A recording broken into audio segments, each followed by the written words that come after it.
corruption being reduced. What do you think? Well, sa amin po sa commission, base po sa aming data at record, mukhang nababawasan na po yung problema sa korupsyon. Ano ang basehan ninyo?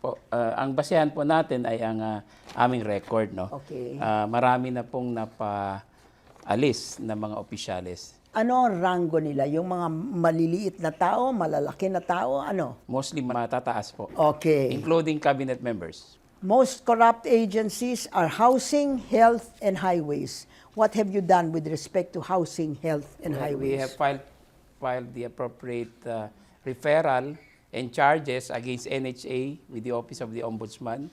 Also the You have filed? Yes po. Exactly what charges have you filed? These are two rehab projects, rehab programs, one in Zamboanga and the other in Yolanda-stricken areas. Okay.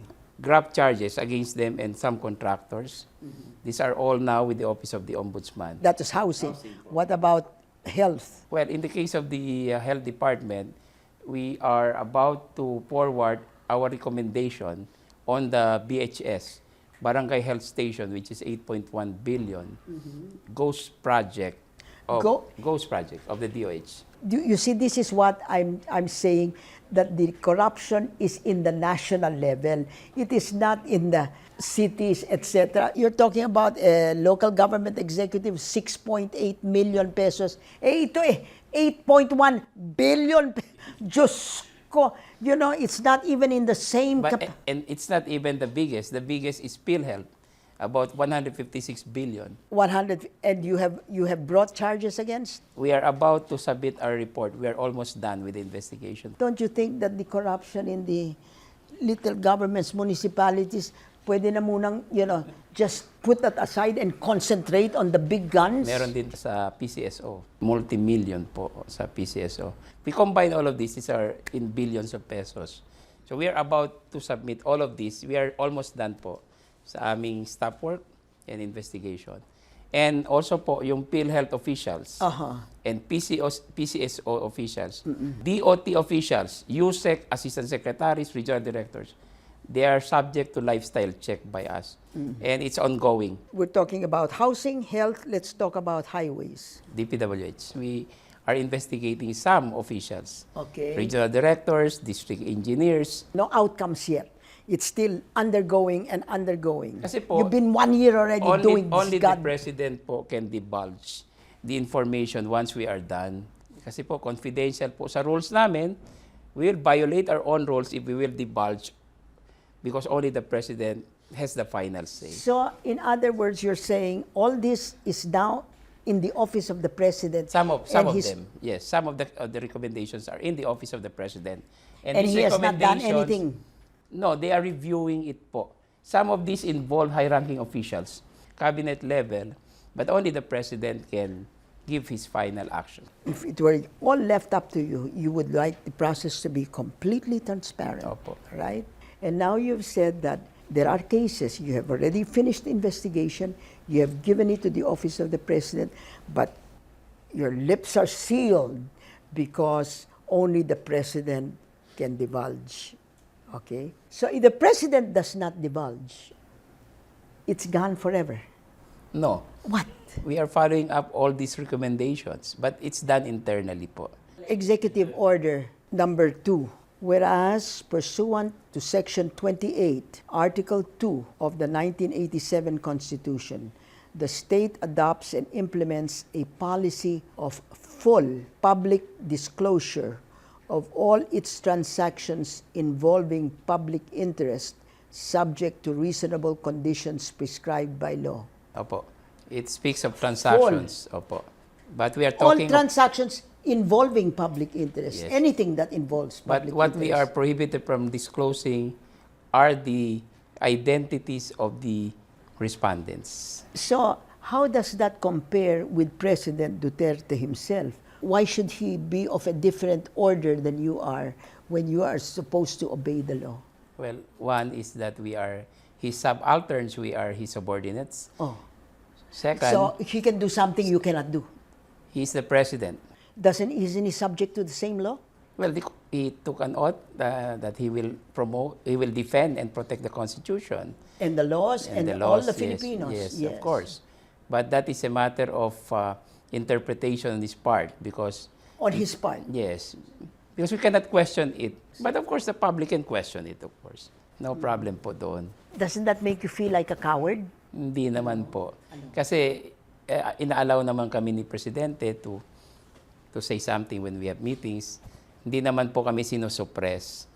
Hindi nga. Pero hindi lang nilalabas sa publiko.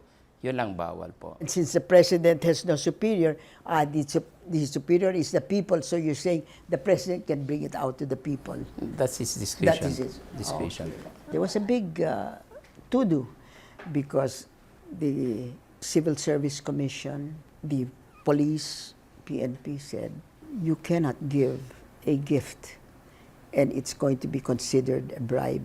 Di ba? I mean, if you give a gift to an official, it is considered graft. And President Duterte said, no, depends on what the gift is, etc. What is your stand on that? He was banking on the exceptions sa batas, yung sa anti-graft law, saka yung 6713, yung Code of Conduct and Ethical Standards. May exception talaga, ma'am, no, doon. Well, pero ako lang, personally, I issued a statement that you should not accept. Whether it's petty, whether it's small, it's big, do not accept. When was this law passed? The Ease of Doing Business and Efficient Governance Service Delivery Act of 2018. About May 2018. Enhanced version. 2018. 1.5 years have passed. The IRR was issued about October 2019.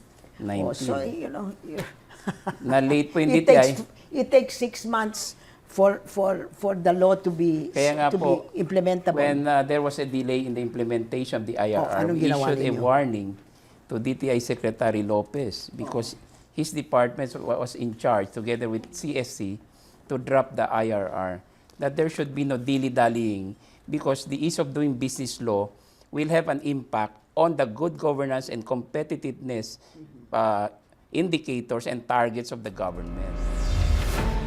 Yung sa ease of doing business naman, makikita natin na naipaasa ito pero hindi pa ganon lakas ang implementasyon kasi kung ang perception ng mga businessmen ay may bribery pa rin, mahirap mag-participate, hindi open or hindi level ang playing field, hindi rin transparent yung mga proseso sa paglalakad ng business, ng mga permits, then hindi pa ganon ka-successful yung implementation. You know, the government has had the Anti-Red Tape Act since I don't know when. And the Civil Service Commission has been following that up. And they have, they have already put, for example, notices in government agencies, no noon break here, so that they can continue. And this has not done anything. It seems what you are telling me, Attorney Luna, is that up to 2018, up to the end of 2018, when this judgment was passed, there should only be a better implementation of the law. Because but the law was passed in 2018. Yes, but it's a weak. The previous law, the anti-red tape law, was weak. You think so? Yes. Oh. So the president felt that there should be a stronger law. So it was amended by a new law, Republic Act 11032, the Ease of Doing Business law. But we have to reach out to the level of the LGUs because that's another level, another layer of governance, which offers some resistance to changes. And so the DTI and the DILG were ordered by the president to go down and make them follow the law. You issued plenty of show cause orders. What were you asking them to show cause orders? Their processes have not been streamlined to this day. Some of them are subject of complaints from businessmen that they were asking grease money for the renewal of applications for business permits. Yeah, that's very common, hindi ba? Some documents are being denied our citizens for some political reasons. So when they are slow, then your office goes to them and says, show cause why you should not be charged. Opo. Okay? We can do that po. For example, you will request for a copy of your birth certificate. That's a simple transaction. Complex po, for example, the filing of graft charges, for example, contracts. Kung simple lang ang problema nyo, you can expect resolution within 3 days. Opo. Kung medyo complicated, 7 days.